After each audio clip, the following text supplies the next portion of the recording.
This is Shooter Shy Lynn, and you are watching the I-70 Hot Tag.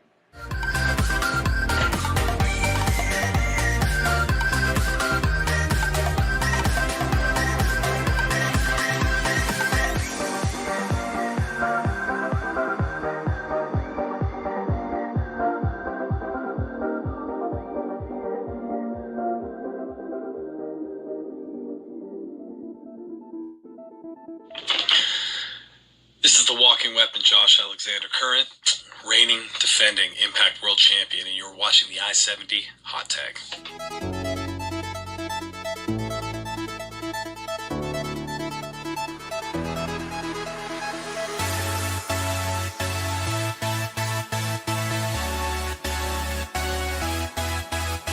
Yo, this is Hoodie Howlett, and you are watching the I-70 Hot Tag.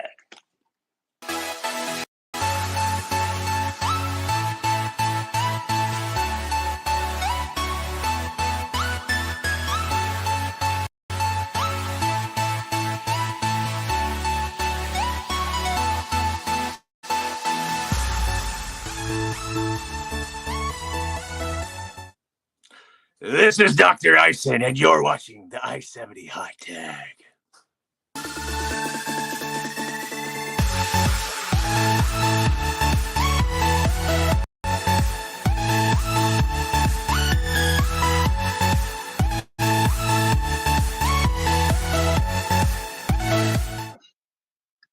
Hey everybody, this is Billy McNeil, and you're watching the I-70 Hot Tag podcast.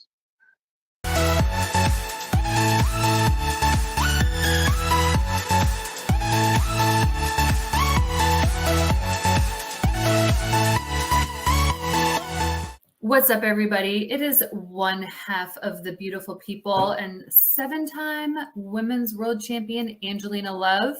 And aren't you lucky? You are watching the I-70 Hot Tag.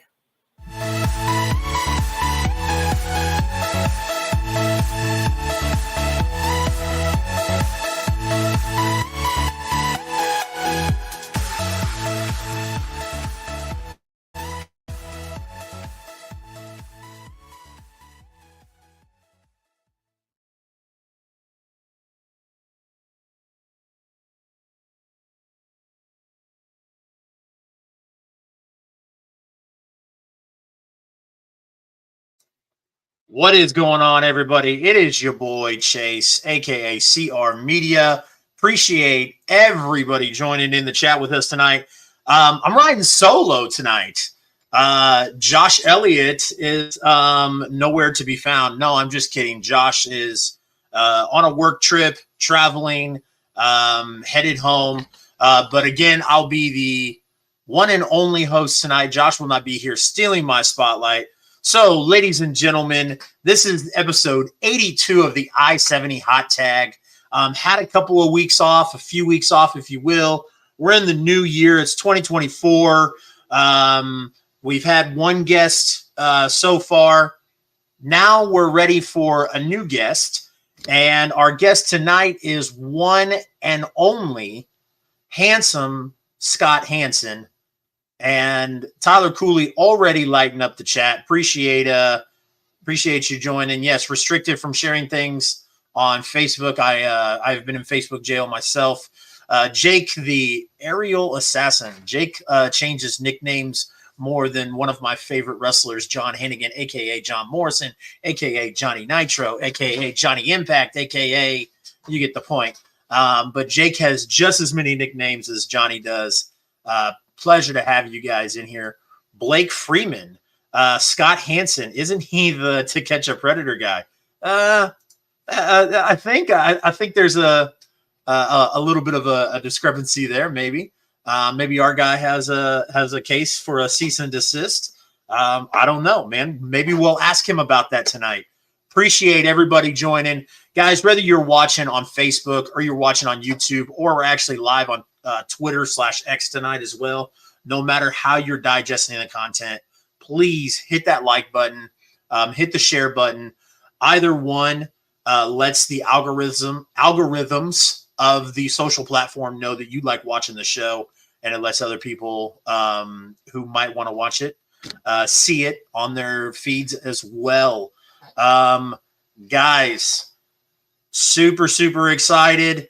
I just had to correct myself. I think the last show we had was Mindy Grace, and Mindy Grace was our first episode of 2024.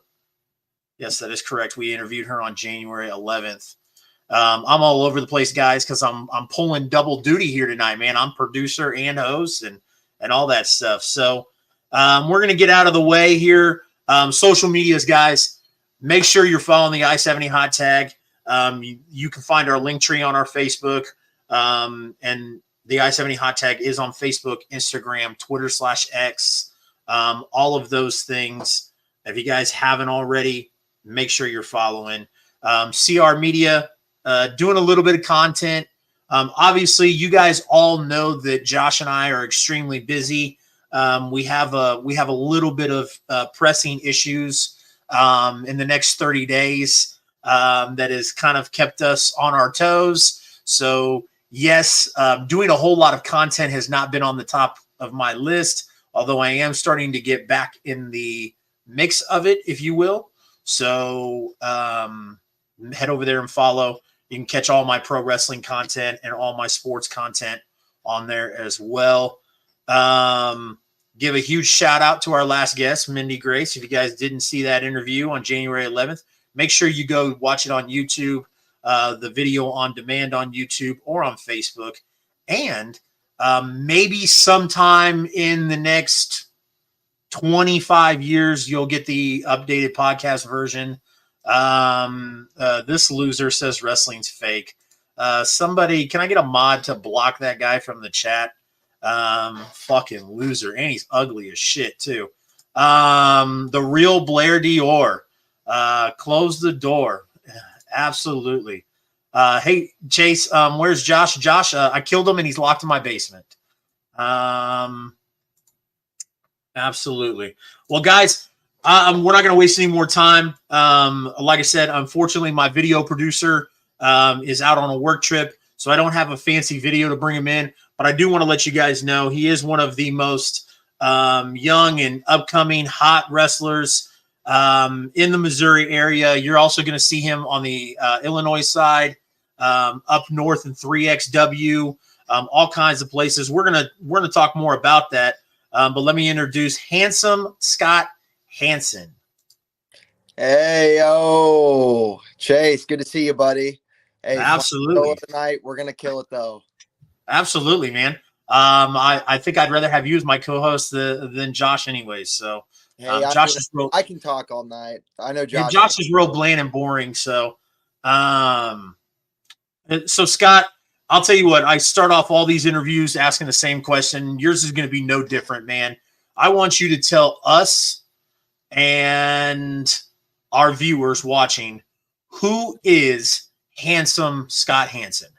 Handsome Scott Hansen, man. Handsome Scott Hansen is a bit of a wild card.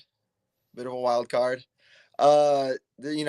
fur coat, the comb over, the mirror, it's carefully concocted from, just a menagerie of, different, not only professional wrestlers, entertainers as well. Movies, television, music have all had a big impact on my life, in addition with sports. So fusing that all together into a professional wrestling persona has really been a delight to keep perfecting. I still haven't perfected it, but just getting to go out every show and show a different or additional side of handsome Scott Hansen, whether that be the fans behind me or the fans booing me vehemently. Either way, I feed off of it, incredibly. Fan interaction is what keeps me going. But, just getting to pull different things from different sides of not only pro wrestling, like I said, but movies, TV, entertainment. It's a good concoction. I think a lot of the matches I've had the last few months, taking some risks that haven't paid off, and ultimately paid for it. So, you know, a little overzealous at times, but nonetheless, I'm a persistent little bugger. I like it, man. You know, you talked about still working on it. And that kind of leads me to my next question. It's kind of a cookie cutter question, man, but you know, we always, you know, it's still interesting to hear, especially somebody as young as yourself getting into the business. Kind of talk to us about the start, how you got into the business. Okay. For sure. When I was, you know, as a kid, I wasn't really that into pro wrestling, when it was huge. I grew up in, you know, the early mid 2000s, ruthless aggression era. I didn't start watching wrestling even until like I was probably 11 or 12, which at that age, like for my generation, a lot of my friends were starting to get out of wrestling as I was getting into it. Uh, so I was always kind of a closeted fan. Got really big into trampoline wrestling with a couple of my buddies. I'd been begging my mom for a trampoline since I was a kid, and finally, you know, after enough begging, we finally got one. I had a neighbor kid who, you know, we've been really good friends since like kindergarten, and he wasn't that into wrestling, but I think he was into the fact that, you know, it was violence. And so, you know, put on some backyard wrestling matches, and you know, a couple of them are still on YouTube if you look hard enough. And you know, no idea how to wrestle professionally or anyway, for that matter. But you know, just going out there having fun, seeing what the guys do on TV, and unlike what they recommended, trying to do it at home.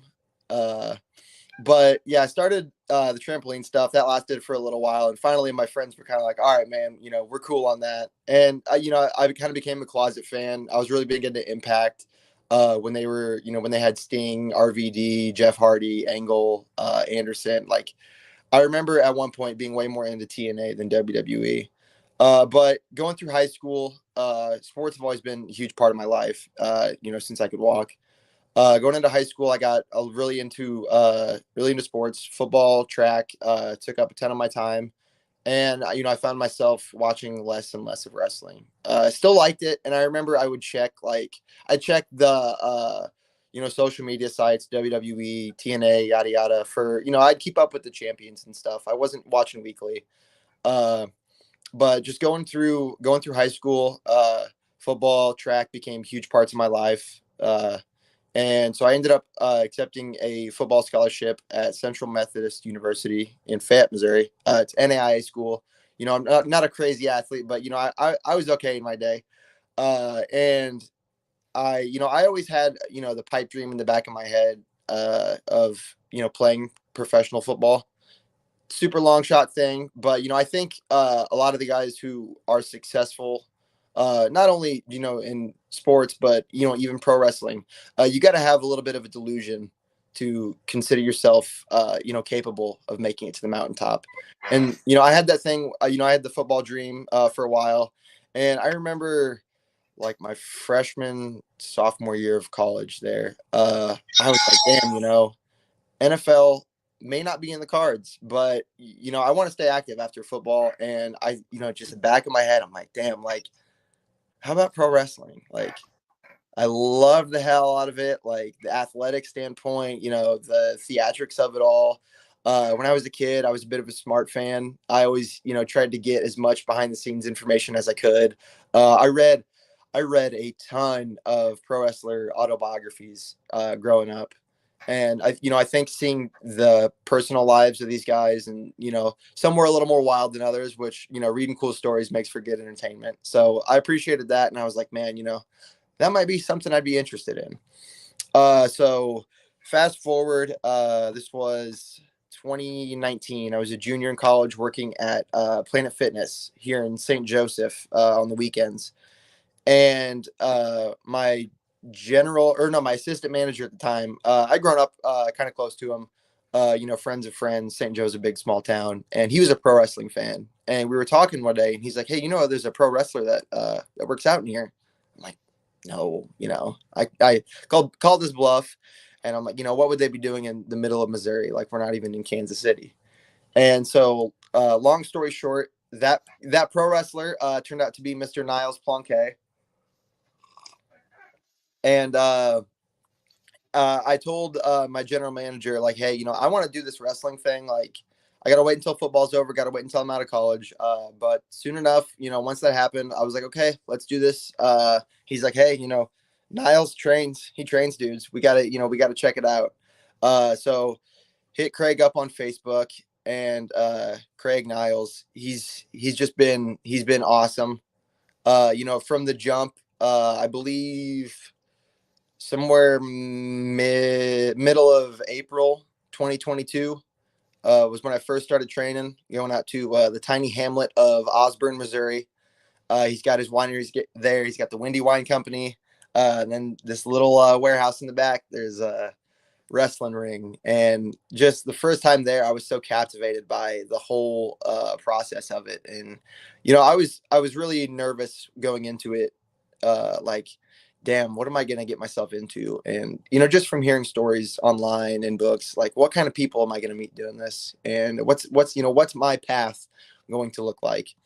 And from the first night of training, man, I was hooked. I got home and I'm like, yeah, like, I want more of this shit. Like, I want to do this. I was hungry. So 2022 really was really when I started my training. And so actually my first pro wrestling experience, like working a show, working matches, was actually Rocky Mountain Pro. So in August of 22, Craig let us trainees know. He's like, hey, we got this deal with Rocky Mountain. If you guys want to come out, I know it's a long trip out to Denver, but they may have something for you. It's a good foot in the door, a good way to start. And at the time, I'm like, well, might as well. And so took the 8-hour drive out to Colorado, and just deer in the headlights through the whole thing. It was a really cool experience. It opened my eyes to how this stuff works.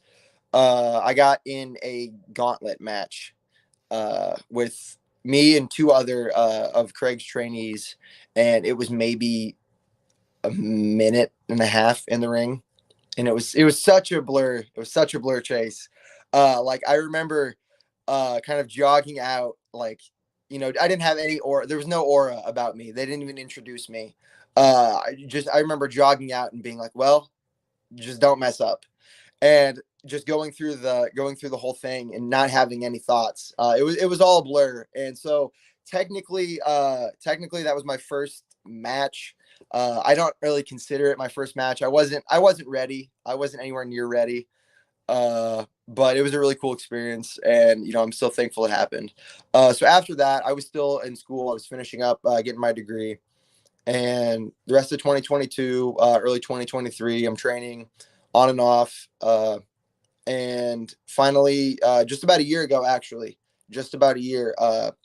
Craig got a hold of Space Cowboy, Jason Jones, JJ. Those two go way back. And he's like, hey, look, Mid-States Wrestling, they've been around for like 20 years. They're a great promotion. They're going to be doing a lot of stuff this year. And I think, you guys are ready. And so last February of 2022, Harrison, Arkansas, just about a year ago, made my pro wrestling debut. And it was against Burt Cameron, who he started training about a month and a half after I did with Craig. And him and I hit it off instantly, because not only are we big pro wrestling fans, we're pretty big sports fans. And I know you've had him on. Yes. That guy can talk he'll talk you till you're purple in the face. And he's a sweetheart. And he'll be ready to talk more. And I love that. We've traveled a lot together. But the first February show for Mid-States, I just showed up. He's like, look, I may have something for you. I may not. Bring your gear just in case. Ended up not having anything. But I showed up that night, and I remember Bert telling me, he's like, dude, anywhere you go at a pro wrestling show, if you're not booked, he's like, just wear a cutoff. Like, if you wear a cutoff and they see how you look, he's like, dude, you'll be fine. So I took his advice, wore a cutoff, and the next week, I was wrestling Bert on Mid-States. So yeah, my first match, I was definitely nervous, and coming up with my character, I was like, man, what do I want to do? And so the leopard print coat I actually got while I was still in college, and I would wear that like to class, like when it got cold. Like, I would wear that legitimately out in public. So I guess even before I started, I was living my gimmick. And it's a preposterous jacket. It's absurd. But I had that, and I'm like, man, okay, comb mirror, like I'm gonna be a pretty boy. I'm gonna be a candy ass. I'm gonna be, because when you're in Harrison, Arkansas, the last thing that they want to cheer for is a good looking, pseudo intellectual, not necessarily a brawny man, but somebody that they would consider, effeminate. So I was like, all right, I'm gonna go out there and I'm gonna make him mad. And it was JJ's advice. He's like, hey man, you got a comb with you, like just go out there and comb the hell out of your hair, like they'll hate it. So, and that was like 5 minutes before I went out, and I'm like, good idea, let's try it. And I remember walking out of the curtain the first time, and I was trying to get, I was mean mugging, but I was so nervous that my bottom lip was quivering real bad, and I couldn't get it to stop. And I'm like, oh my god, I'm losing this. So I tried to make a grimace, and like I was quivering because I was so angry, because I was like, okay, the quiver's not going away, I'm gonna have to pivot. So my first match, it looks like I'm quivering just with anger. Maybe I pulled it off, maybe nobody noticed, but him and I had a really good first match, and I was super pumped with it, super happy with the product. Then I got some time to think about it, and I was like, man, that was really good. Like, I hope I didn't have the best match I ever have my first match out. Like, I hope this isn't hard to top. But the week after that, I had another match, and I just kept coming back to Harrison, those February shows in 2022, and JJ liked what he saw. So that was my start of my pro wrestling career. And then throughout the last year, Craig has done training a little less. His winery has taken off, and he's put his heart and soul into it. God bless him. He is killing the wine game, and he's, he takes wine as seriously as he's taken pro wrestling. And not just the wine, but I mean, he's up there making gourmet dishes too. The guy is just a masterclass host, like hospitality supremo. Like the guy, he gets it. He just like he gets pro wrestling, he gets hospitality. Unbelievable talent in the ring, and talent outside of the ring. Unbelievable wine, concierge for real. And then like a gourmet chef on top of it. Like, I was sitting there looking, like, and I saw he posted like this just exquisite dish that he was serving at the winery, and I was like, gee, Merry Christmas is Niles Plonke buying fucking 5-star meals for his guests that come to the winery? And I found out he was making that stuff, and I was like, dude, like, what can this guy not do? He is for real. He's for real. And one of the coolest things, and I was just thinking about it while I was driving from Minneapolis this weekend. I was like, damn, we used to have training sessions, and he would just invite us, a few of us trainees who were there. He'd be like, hey, come over after, I'm making spaghetti and meatballs. And it's just this smorgasbord, and the meatballs are like homemade pork and beef meatballs, and they're just delicious. And he's like, oh yeah, just something I threw together. And it's like, dude, you've been training us the last 2 hours. Like, what do you mean just threw together? Yeah. And he's like, oh, it's nothing, and it's just this delicious meal. But how did you make these meatballs in between arm drags, my guy? Exactly. Yeah. I'm like, something's not adding up. But he's been busy with that, and I can't thank him enough. But the some of the guys at the KC Pro Wrestling Academy, Luke Langley, Moonshine Mantel, lately I've been going and training with those guys, and just like Craig, they're a wealth of knowledge. These are guys that and I was talking to a few guys about it this weekend at Steel Domain. I'm like, I'm so lucky to be wrestling in the Midwest. Like the independent scene here, I would put up against East Coast, West Coast, and I'm putting us on top. Like, seriously, there are some geniuses here. There are some amazing talents. And I just feel so lucky right now to be in this era of all of these vets who are so willing to drop knowledge on us and so willing to put in the time to make us better. So, this past few months I've been going to the KC Pro Wrestling Academy, sharpening things up there. Just really trying to constantly improve. I take a lot of my mindset I had growing up from football. I channel that into pro wrestling, and I take it, that sort of serious level. And this is something that I'm really setting my heart on. and I've really got my whole body and soul invested into this. So I'm trying to see how far it'll take me. I completely understand. I want to talk about mid states a little bit. We're going to put a pin in that, but a couple of things you talked about. Planet Fitness, is that the one? That's the only one in St. Joe, right? The one on North Belt. It is the only Planet Fitness in St. Joe. Still currently. My father, he had a house up in St. Joe, and he passed away in 2019. Left me his house, so I would go up there all the time. So it's crazy to think, like, probably pass by you coming in and out of that Planet Fitness. Yeah, that's man. St. Joe is the biggest small town in the world. I swear to God. It is. It's crazy, just because, like, it's not my favorve place in the world, but it's just, yeah, it's just crazy because, like, I've never seen the same face once, if that makes sense. And I didn't live up there. Like I said, I would go up there and take care of the house. I let my mom move in the house. But another thing I want to talk to you about that you mentioned, obviously the Midwest wrestling scene, right? That is the whole reason we started this show. That is the whole reason that Josh and I have gotten into our venture that we're getting into, outside of the I-70 hot tag. Is because we believe I've been East Coast and I've been West Coast. I went to WrestleMania last year, and I did WrestleMania week. I did all the independent promotions. I did GC News Collective. I've still believe that our wrestlers, trainers, and the scene we have here is just as wonderful, just as great as the West Coast and East Coast. So anything we can do to shine on that would be great. And to talk about that, we started in April of 2022. Okay. And it's crazy, Scott, because we started noticing you last year. And if you'd asked me the first time I saw you, I'd have been like, oh, he's been doing it for a while. He probably came from the South or came from a different era, a different side of the country, whatever the case may be.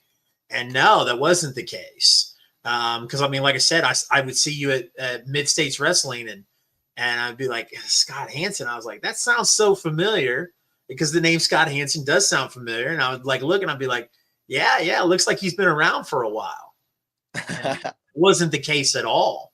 Got to see you in person for the first time, and this is what I want to talk about Mid States on. Got to see you in person for the first time in St. Joe. Oh, okay. That's when I found out that you were from St. Joe. Yeah. Because I went to that event, and about almost 3 rows deep were people wearing red Handsome One shirts. Yeah. And it was you versus Luke Langley. And man, you were over like Rover.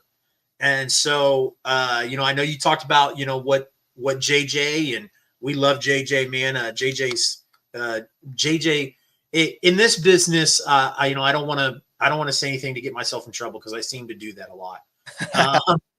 In this business, you will find that there are a lot of promoters that are really territorial. And JJ has never been like that to us. JJ is always like, hey, if I can do something to help you out, you let me know, because we promote Kansas and Missouri wrestling.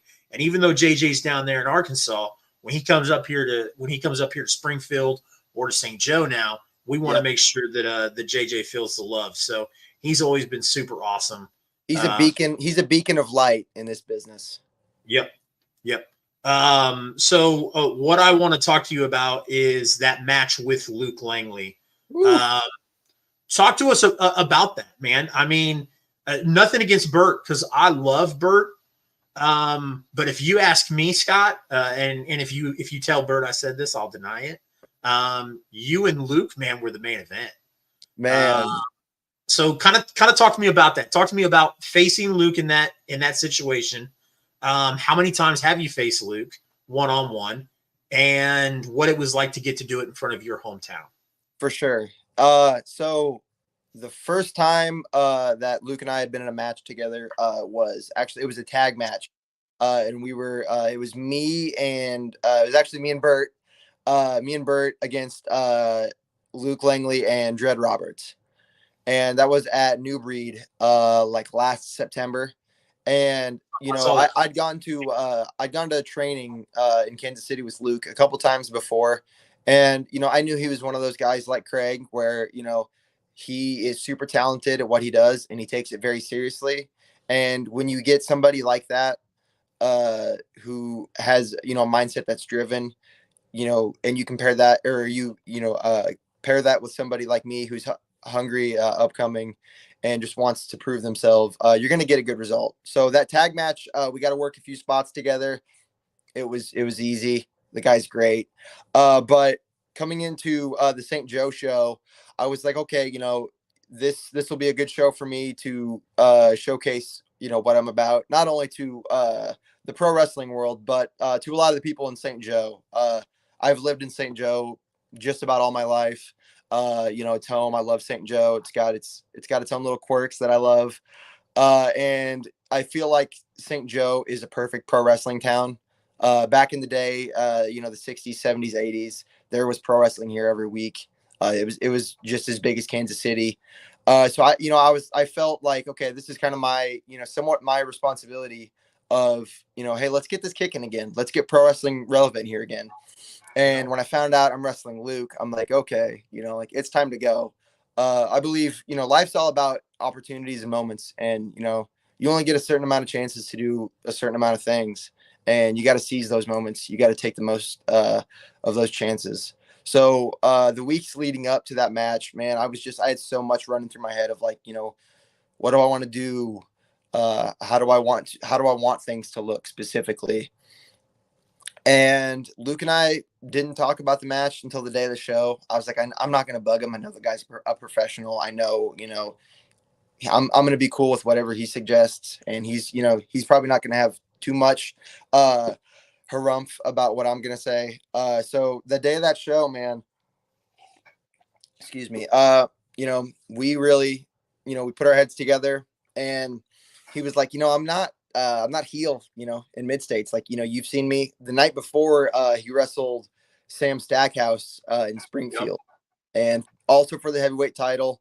So he won it the night before, won it back from Stackhouse. And that was a crazy match. Tables, thumbtacks, and these guys are just going at it. And I remember, like, I was like, damn, like, because I worked that show as well, and I'm like, damn, I hope he's not like completely gassed. Didn't miss a fucking step. No. Didn't miss a step, man. The guy, I was like, hey man, I was like, you went through thumbtacks in a table last night. Like, if you want to go a little slower today, I was like, I would totally understand. He's like, fuck that, dude. We got to do this. And he's like, I'm not usually a heel at mid states. And I was like, unfortunately tonight, you're not going to have to be a heel, but it's going to be, you're not going to be cheered.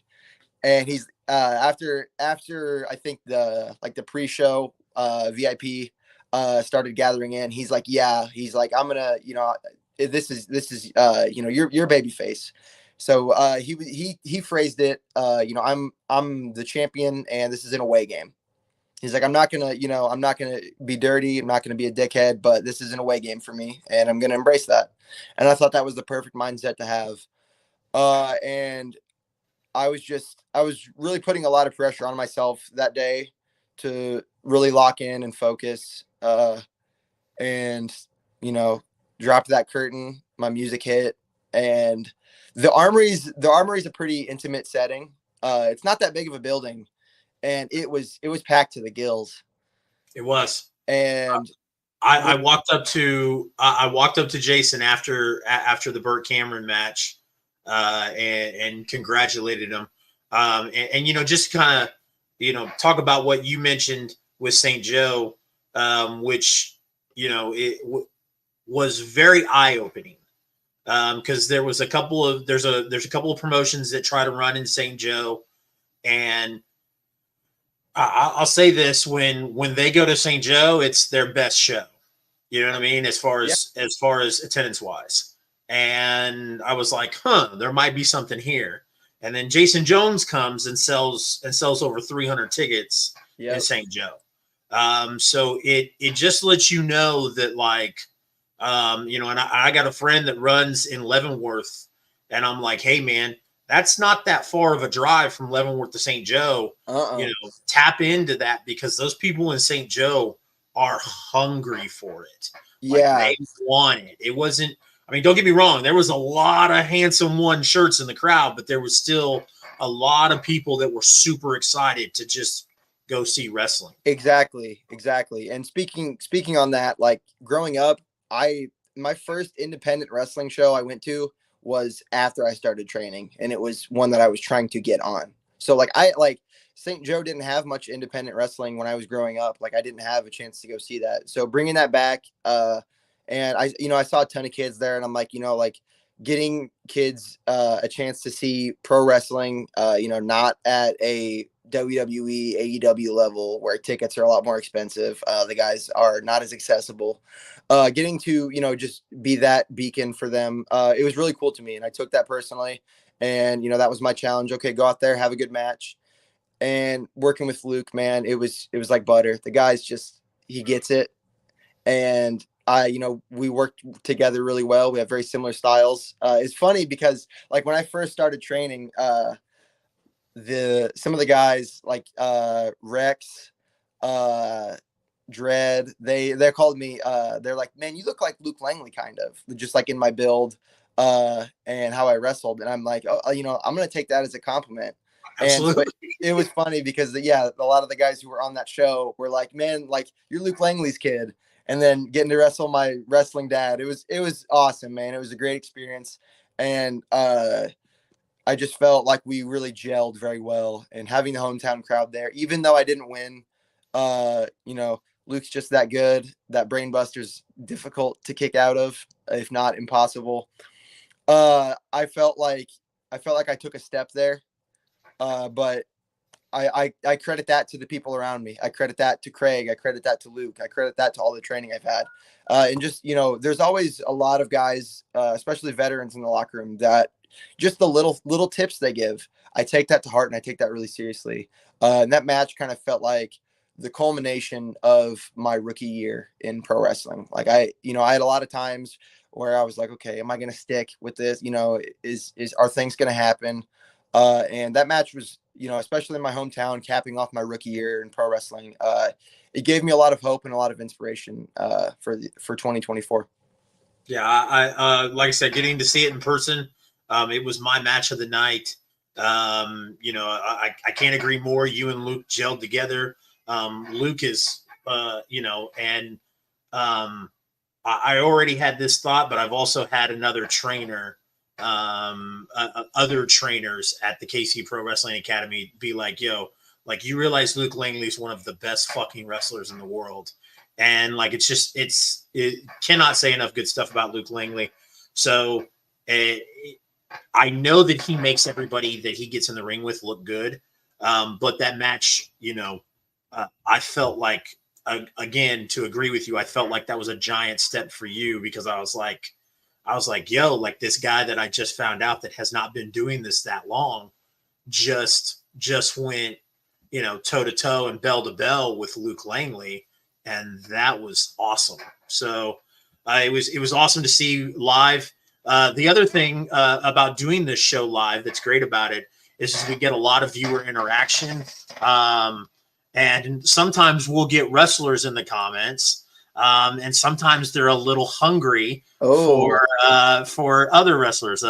We got Scott Tyler in the chat. He says there's only room for one Scott around these parts. Oh man.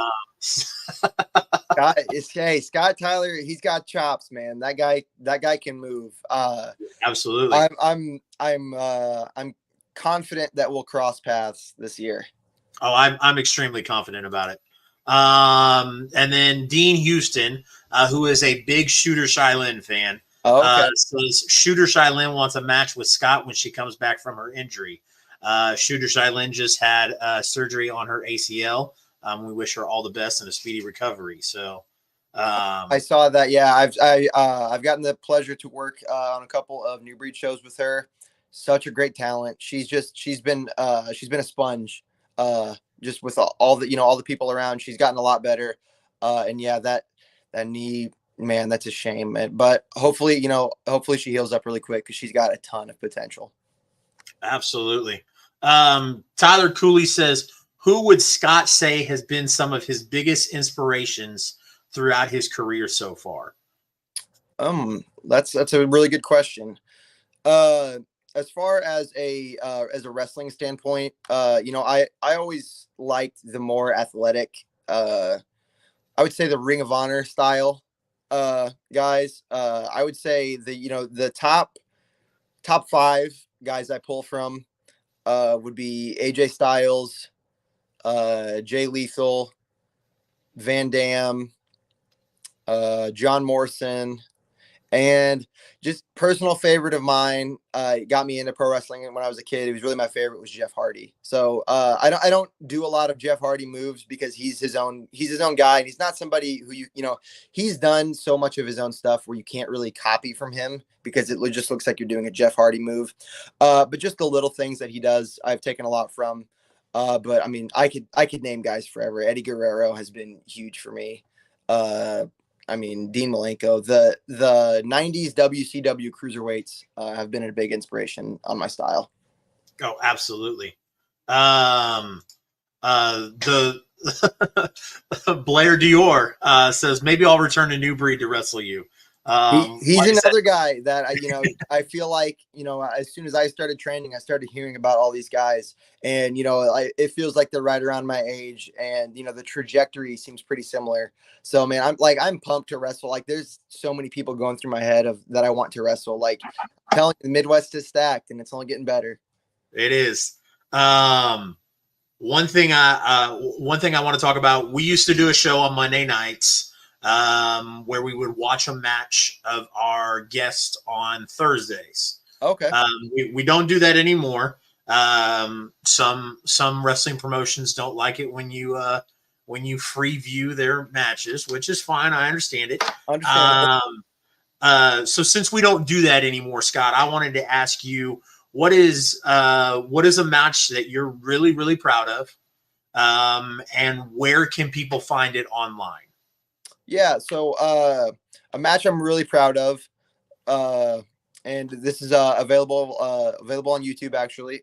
Thankfully, 3X Wrestling, they're pretty cool with recordings. So back in December, I think this was actually the week before the St. Joe show.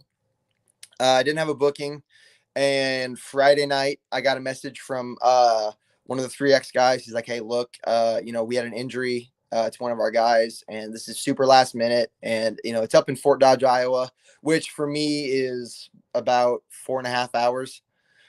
He's like, if you can make it, we'll have something for you. I get that it's last minute, and I'm like, well, I don't have any plans. I'm just gonna go. And I'd wrestled for 3X back in July against Warren Adams. Got my foot in the door there, so I felt like, okay, they're putting some trust into me. Why not go?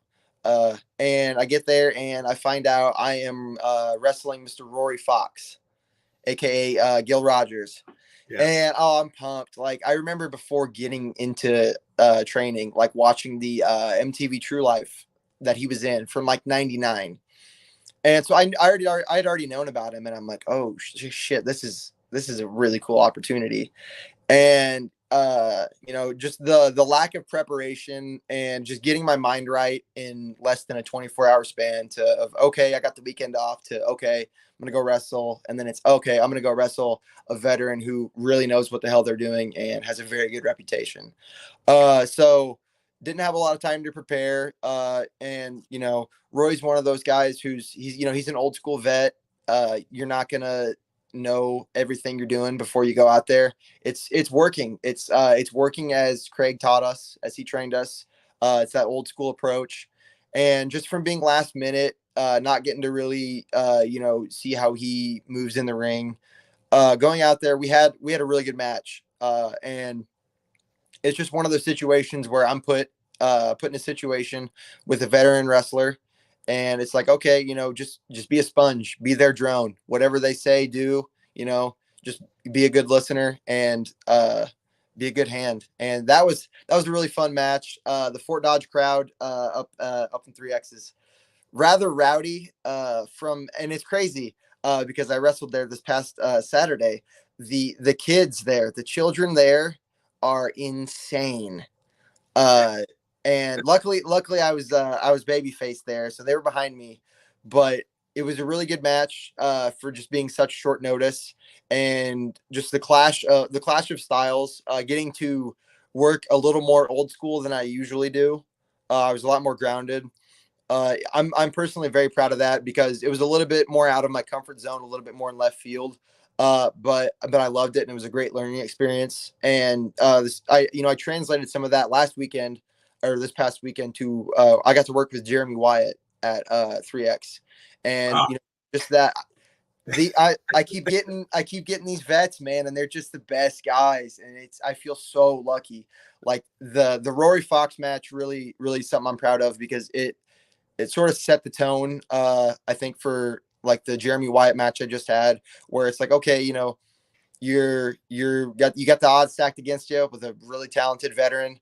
Go out there and try to match their game. Fantastic, man. Tyler Cooley, man. Appreciate Tyler Cooley like crazy. He actually posted the link to that match for us in the chat, guys. One thing I want to ask you, Scott, tell me, man, if I had a crystal ball and I told you to look in it, where do you see Scott Hansen in 5 years? That's a really good question, and I wrestle with that question a ton in my head. Probably harder than I've ever wrestled any match before. I've always been a very goal-oriented person, and with sports, with my career, I've always tried to set timelines. But the older I've gotten, the more I've realized, you can't plan for that stuff because there's so much stuff that can happen. My sophomore year of college, I had ended up with compartment syndrome in my femoral area, which compartment syndrome, long story short, your compartments in your muscles fill up with pressure. It swells your muscles up, and eventually it'll trap your blood vessels in between your muscle and your skin. So cutting off circulation. So was close to muscle necrosis in my leg, which a lot of the times means amputation. So almost, didn't have a leg. I've battled that. If you notice on my right leg, I have a giant scar running down my right leg. That's what's from. But that threw off my football plans a lot. And so I think just kind of realizing that the best timeline is to have no timeline.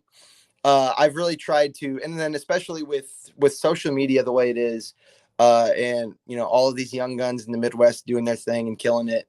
It's hard not to compare yourself to others and to say, okay, they're at this point and they're at this age. It's really hard to not compare yourself. But I think in 5 years, personally, I would like to be making a living doing professional wrestling. I love it. Whether that be in the big leagues, I'm not like dead set on like that's the only way I will consider myself successful at this. But whatever it may be, independence, one of the big boys overseas, like my ultimate goal is to pour enough of myself into this that I want to do this for a living. That is awesome. I love to hear that. All the aspects of it, just kind of backing up a little bit, making a living off of it. Guys like Matt Cardona have shown us that it can be done. It's not impossible. Yeah. Also, I'm 35. I'll be 36 in April. And I have, from the time I was 16, Scott, till 30. So for the past 20 years, brother. Yeah. 2 decades. I have gone from wanting to be a professional wrestler to working 3 full-time jobs and and raising 3 kids to, you know, now I'm doing like this content creation and I own 2 businesses and one of them happened to be in the wrestling business. And so it's just, I love having like a 5-year plan, but that being adaptable because you don't know what life's going to throw at you. I love that aspect of it. My guy Hunter Dillon here, who is a big, huge Rocky Mountain Pro fan, used to always ask this question, and I kind of stole it from this. I always ask it in a 2-part question now. So the second part of that question is, if I gave you a door and you could walk through it, and there is Scott Hansen wearing his graduation robe from Center High School in 2017, and you could have a one-on-one conversation with him for 5 minutes, what would you tell him? That's a really cool question. I like that a lot. The things I would tell my 18-year-old self, work harder. I've always considered myself to have a good work ethic, whether that be sports, when it was in the classroom, with pro wrestling. I've always considered myself to have a good work ethic, but it seems year after year, I reflect on the year prior and I'm like, man, I could have done more. And, it always seems to step up year after year. And I would tell myself to, keep working harder, just when you think you can't go more, go more. When you think, you don't know a lot of things until, retrospectively. But, I'd also tell myself, hey, be humble. I really have gotten humbled by life, I guess, just becoming an adult. And, life's hard. Life's hard.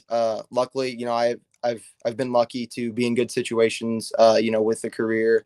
I graduated college, got to play college football. Now I'm in pro wrestling. I'm extremely blessed. But, just work hard, stay humble, keep your nose to the grindstone. And, it's stuff that I've heard all my life and I have felt that I have taken to heart. But, it's just one of those things you can never hear enough of, stay humble, work hard, keep pressing. And, pressure turns coal into diamonds. So must be something to it. I like it. Settle an argument for me. This guy, Tony Lee Mashburn, says that Kansas City barbecue sucks. What says handsome Scott Hansen?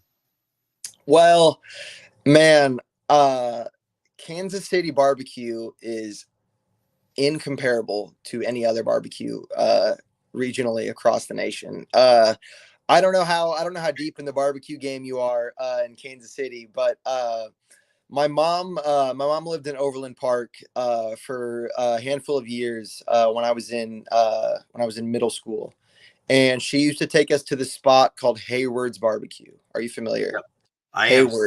Hayward's Barbecue was like the OG Kansas City barbecue. Like you walk into the restaurant, and I think they had a few locations. This was one close to Overland Park, Lenexa area. The restaurant was built in the 70s. It looked very 70s. You walk in and it smells like a smokehouse. And from top to bottom, you're getting, spoiled with food. And Hayward's isn't around anymore. Oklahoma Joe's, obviously Gates, they're still killing it.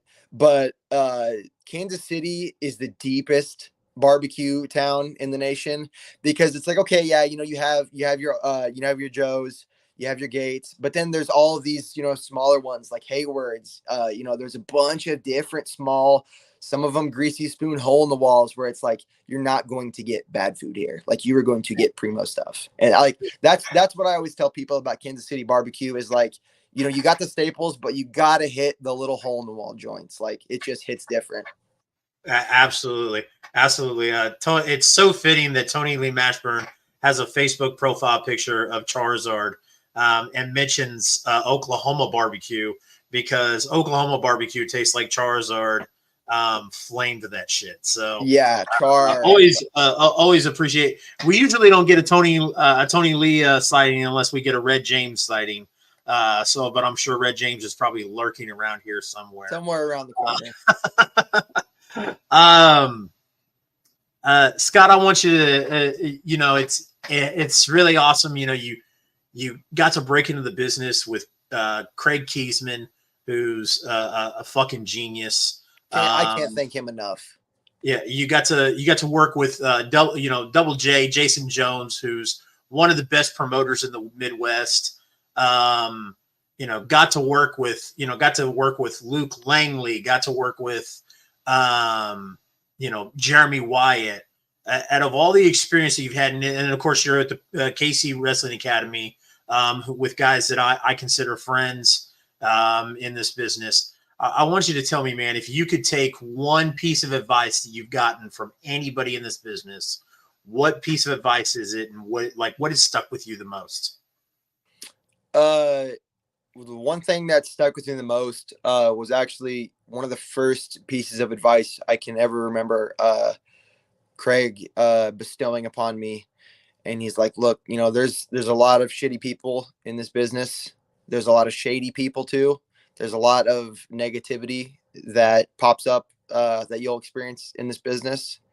And he said, if you really love it, none of that will matter.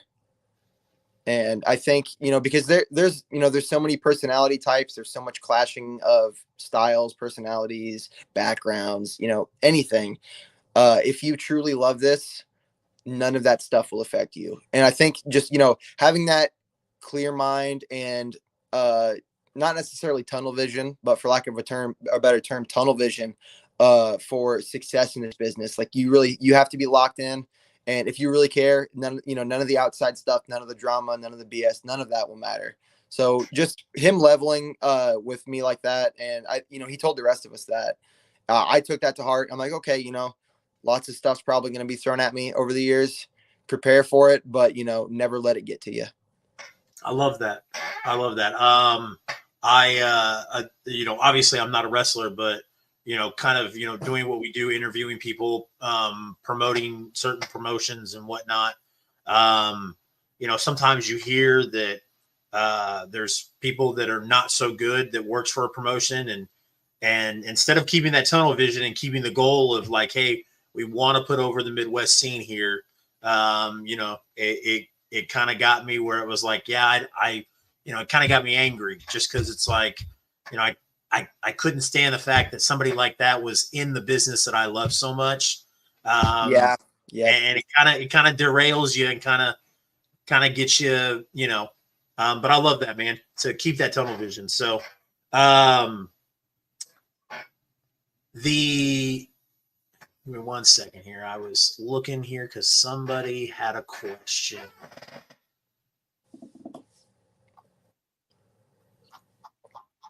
I lost it.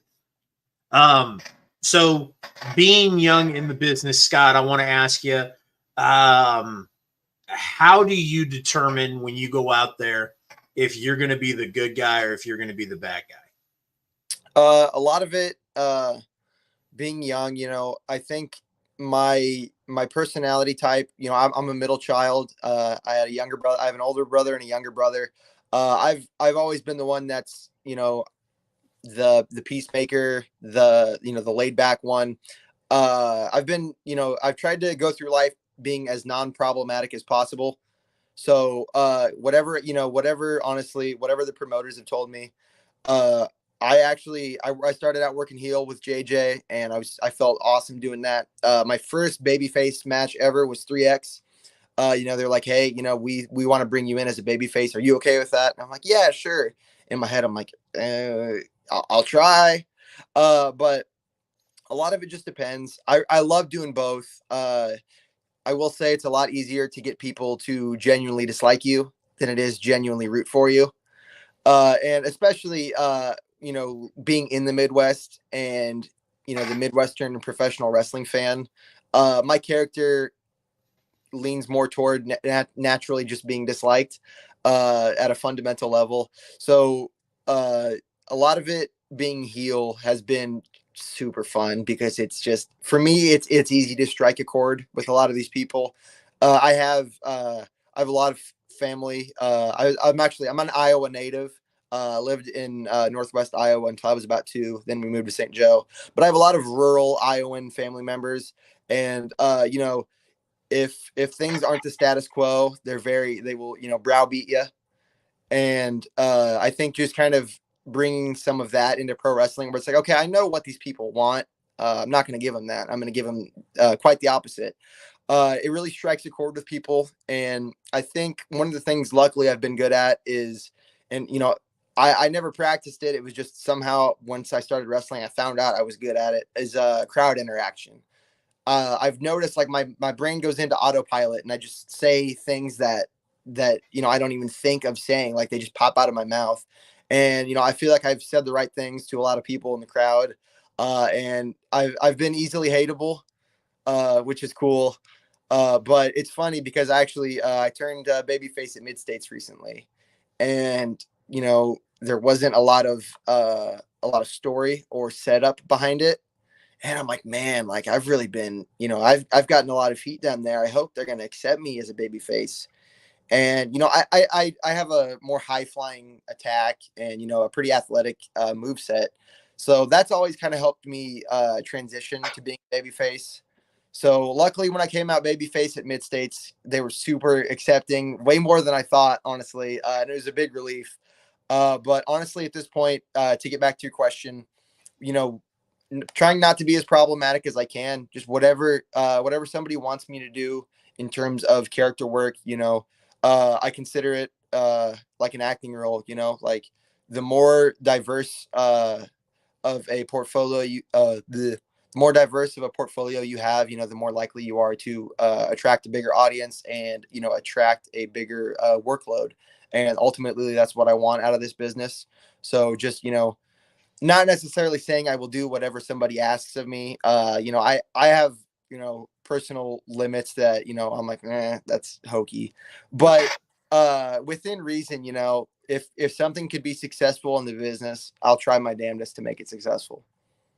And I'll tell you what, man, that old school crowd, which I think that you've been exposed to a lot, especially like in Mid-States wrestling.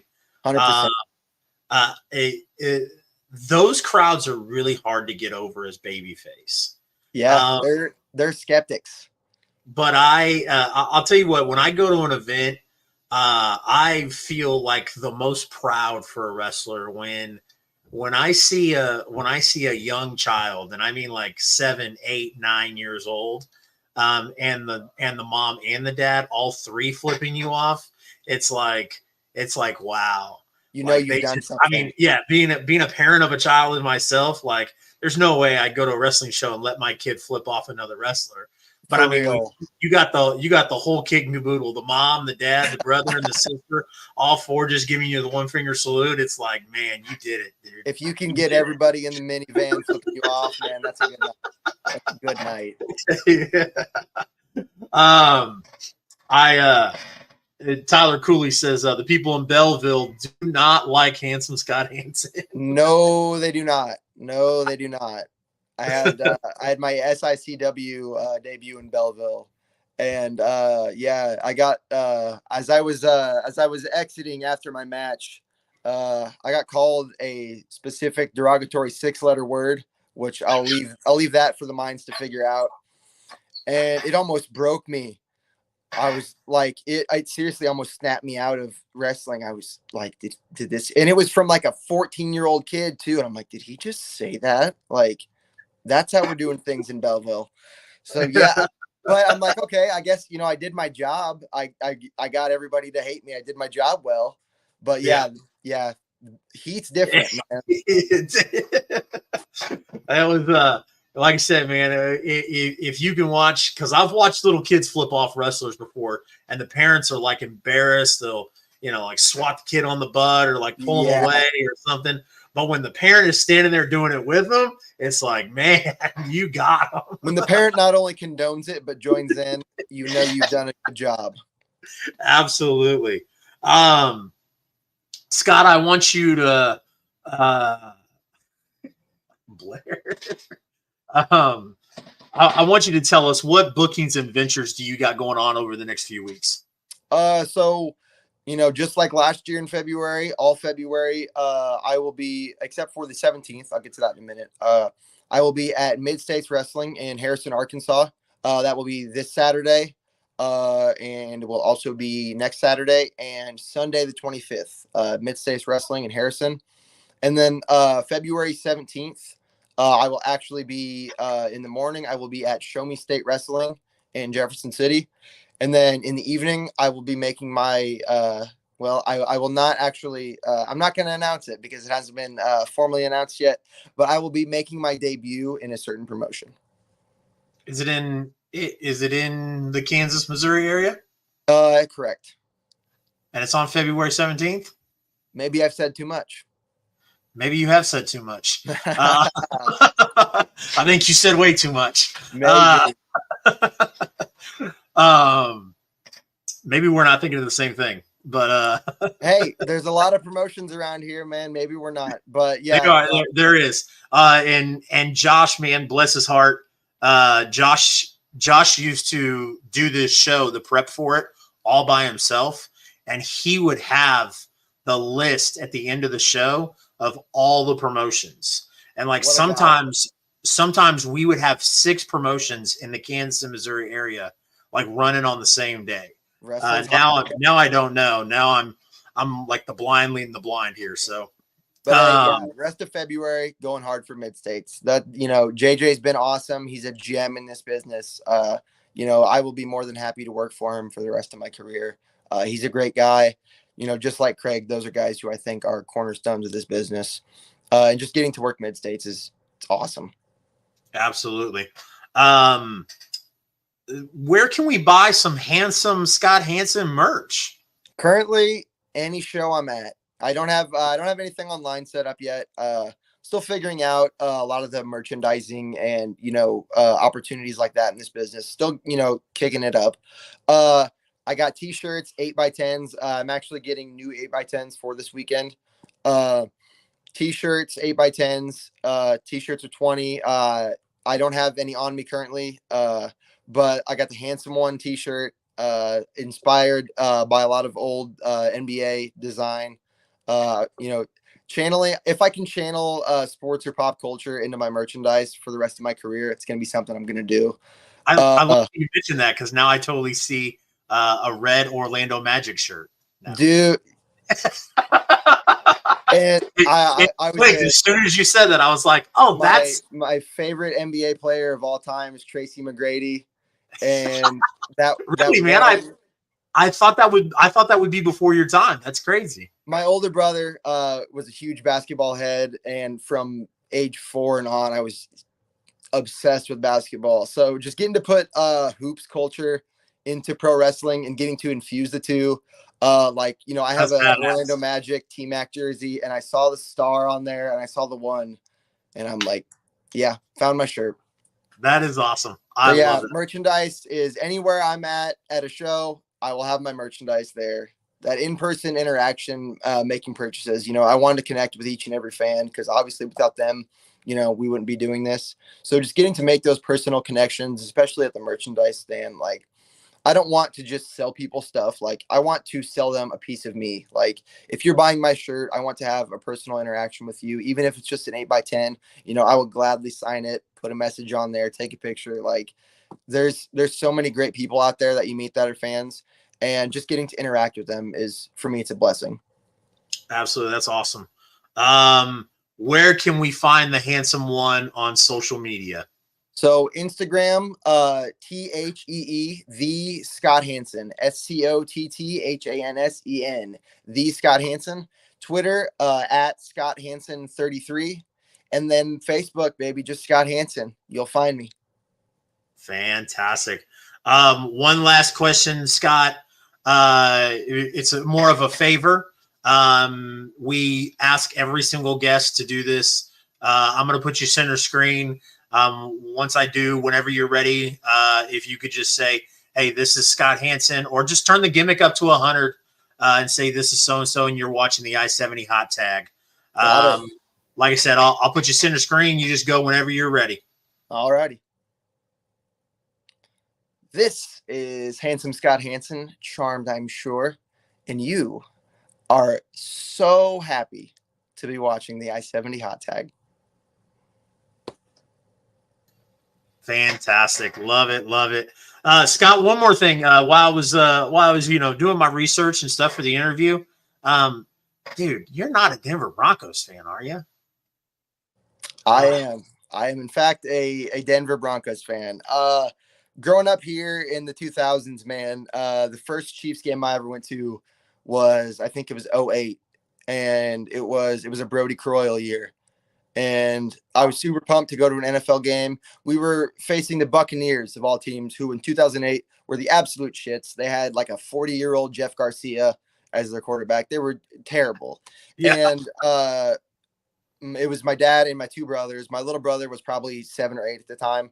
And they had a 24-7 lead going into the fourth quarter. So my dad thought, hey, let's beat the parking. They're going to win this game. We listened to old 8:10 a.m. On the radio on the way home, and by God, they blew it. And I don't know, something clicked into me where I'm like, this sucks. Like, that's not a team I want to root for. And just around the same time, I received and I don't know why I got it, but I got a Denver Broncos Jay Cutler, old Smokin' Jay jersey. And I just, out of something about the colors and, their uniforms as a kid drew me in. And at the time they had Jay Cutler, Brandon Marshall, Champ Bailey. And I'm like, okay, like I really like these guys. They're division rivals. And even at the time though, the Broncos weren't a hell of a lot better than the Chiefs. And I don't know, just stuck with the Broncos through the Super Bowl Peyton Manning years and through the years since, which have been, not good. But loyalty's cool. Deep inside, I'll always be happy for the Chiefs. And it's funny because I'm going to sound like a total jackass saying this, but my second favorite team since I was a little kid was always the Raiders. So my two favorite teams are division rivals with the Kansas City Chiefs. But yeah, man, just, I don't know, something about the Chiefs having all this success. It upset me for a while, but now I've gotten to the point where it's commonplace, and I can appreciate greatness, and the Chiefs have that. I always give Josh is my best friend and my co-host and one of my business partners. And Scott Hansen just died, ladies and gentlemen. Like he just died. That really sucks. We were going to close out the interview with him. I was going to tell him it's not a big deal. I swear to God, he died. I did not kick him out for being a Broncos and Raiders fan. Although that might sound like something I would do, I didn't do that in this instance. Ladies and gentlemen, thank Scott Hansen so much for hanging out with us, chit-chatting with us. Hopefully his phone just died. Then he didn't actually die. That was an over-exaggeration. And Blair Dior took the words right out of my mouth. He said, "You just keep making it worse." Yeah. And that's why I want to reiterate, I didn't kick Scott Hansen out. He just left. So, but we appreciate Scott Hansen for taking the time to do the interview with us. That was super awesome, super fun. Appreciate you guys putting up with just me doing the interview without my co-host. Guys, if obviously this is the second show of 2024, so there is no second half to the show. We stopped doing the second half because we're on like a very weird schedule basis with the show. Josh and I are very busy with a lot of stuff going on. And, there were some issues that happened last year. So we just thought it would be best that we didn't spend the second half of the show talking about other promotions, good, bad, or whatever. And we felt it was best that we just stick to the interviews. So with that being said, like I said, we're not doing a 5-minute intermission here. There is no second half of the show to talk about. Dean, I did want to mention, Dean asked, what's been your best match to date?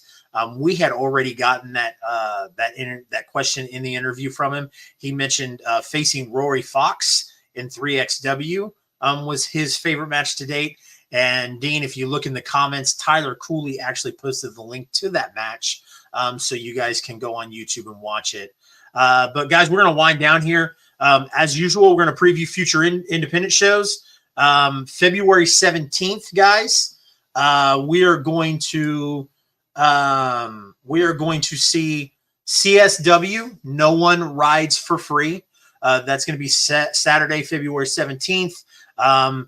Jeremy Wyatt is officially invoking his rematch clause against Gil Rogers. Gil Rogers won the title at the last CSW event. And then CSW is also going to be doing a tag team championship tournament. So Block A will be the Hate Keepers, who will be making their CSW debut against the returning Grindhouse. Guys, when I tell you how happy I was to see Matt Fitchett make his return to pro wrestling, I can't begin to describe that to you.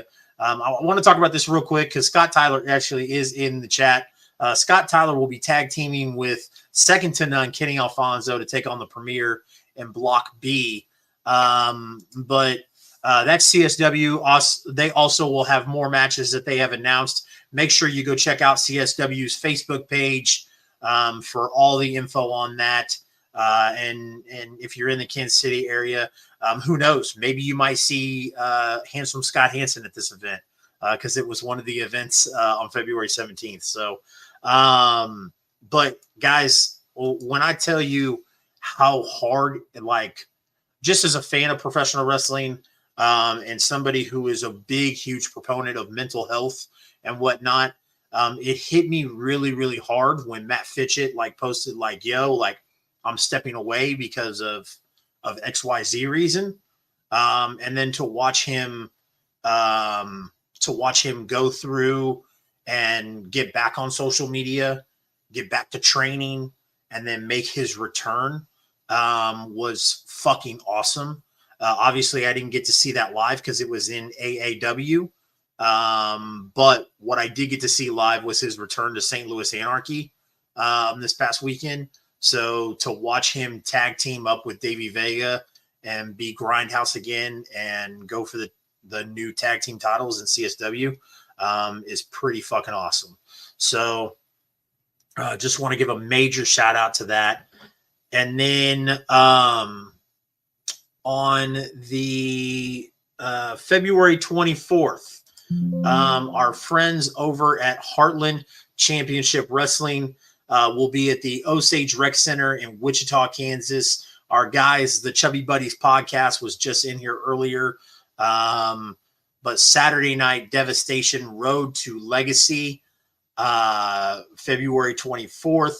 Like I said, in Wichita, Kansas. Guys, if you have not made it a point to get out to HCW to catch a show, make sure you go out there and show them some love. They most definitely deserve it. Billy Simmons and the HCW crew are always putting on great events, so definitely go check those guys out. And then on then the event after that, give me 1 second here, make sure we have the right okay, so we don't have a graphic for that one. On March 8th, Fountain City Pro will launch their debut show, Light It Up, at the Ball Event Center in Olathe, Kansas. Make sure you get your tickets. Tickets are on sale. And then on March 24th, I do have the graphic ready for this one. Grandel Wrestling, guys. If you remember last year, Josh and I had very, very high praise for Grandel Wrestling. We interviewed Joey, who is the promoter of Grandel Wrestling. They do 1, maybe 2 shows a year. And they always put on great shows.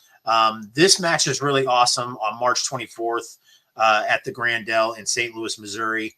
If you guys can make the trip to St. Louis, it is so, so worth it. I promise. This was really funny. This is some insight for you guys. Mike Outlaw told Joey, like, hey, I really want to wrestle Speedball Mike Bailey. and Joey was able to make it happen. This is going to be their main event this year. Super excited for this match. So Grandel put on that match last year, the Motor City Machine Guns versus Technical Difficulties. Grandel puts on fantastic shows. Whether they do it once a year or twice a year, it doesn't matter. Grandel just absolutely kills it. So make sure you pick up tickets to that event. Like I said, guys, those are the only events that I have on my list. I am the blind rat leading the blind here because Josh usually has all these events put together.